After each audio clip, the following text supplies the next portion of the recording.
There's no feeling more intense than starting over. If you deleted your homework the day before it was due, as I have, or if you left your wallet at home and you have to go back after spending an hour in the commute. If you won some money at the casino and then put all your winnings on red but it came up black. If you got your best shirt dry cleaned before a wedding and then immediately dropped food on it. If you won an argument with a friend and then later discovered that they just returned to their original view. Starting over is harder than starting up. If you're not ready for that, like if you've already had a bad day, then what you're about to go through might be too much. Feel free to go away and come back. I'll be here. Alright, thanks for coming with me on this trip. I'll understand if you have to take a break at any point. Just find a safe place to stop and quit the game. Don't worry, I'll save your progress always, even your mistakes. This game is a homage to a free game that came out in 2002 titled Sexy Hiking. The author of that game was Jazzuo, a mysterious Czech designer who was known at the time as the father of B games. And B games are rough assemblages of found objects. Designers slap them together very quickly and freely, and they're often too rough and unfriendly to gain much of a following.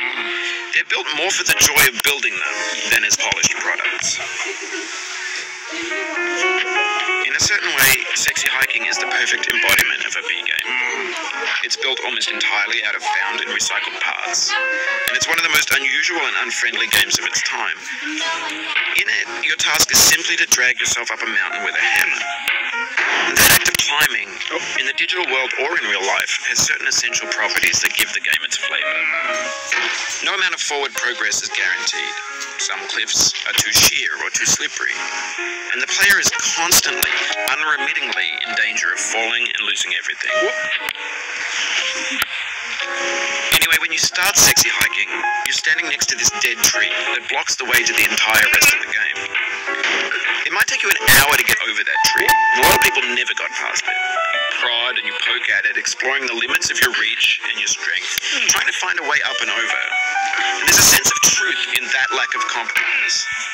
Most obstacles in video game worlds are fake.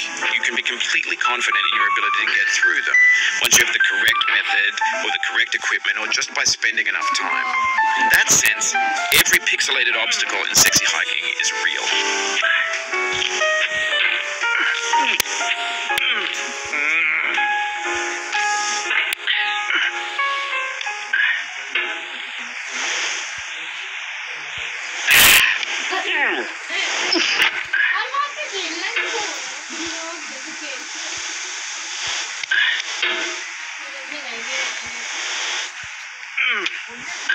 The obstacles in Sexy Hiking are unyielding, and that makes the game uniquely frustrating.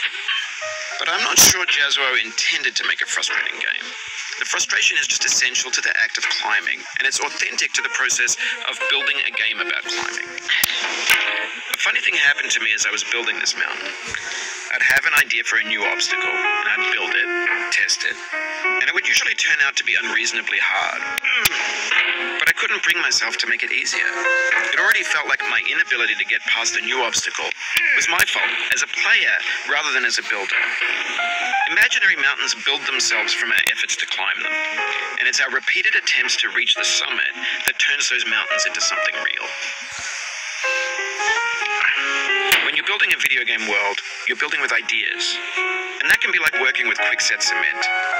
You mold your ideas into a certain shape that can be played with, and in the process of playing with them, they begin to harden and set until they're immutable, like rock.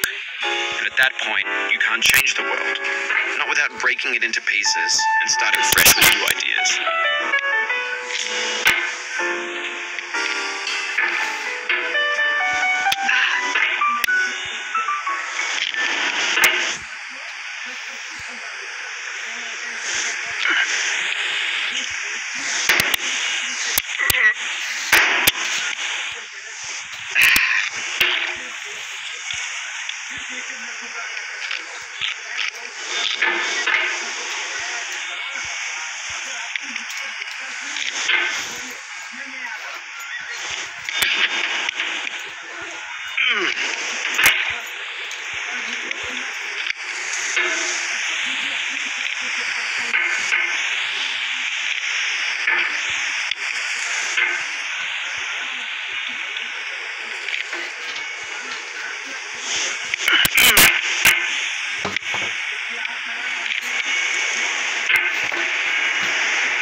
Well, for years now, people have been predicting that games would soon be made out of prefabricated objects, bought in a store and assembled into a world.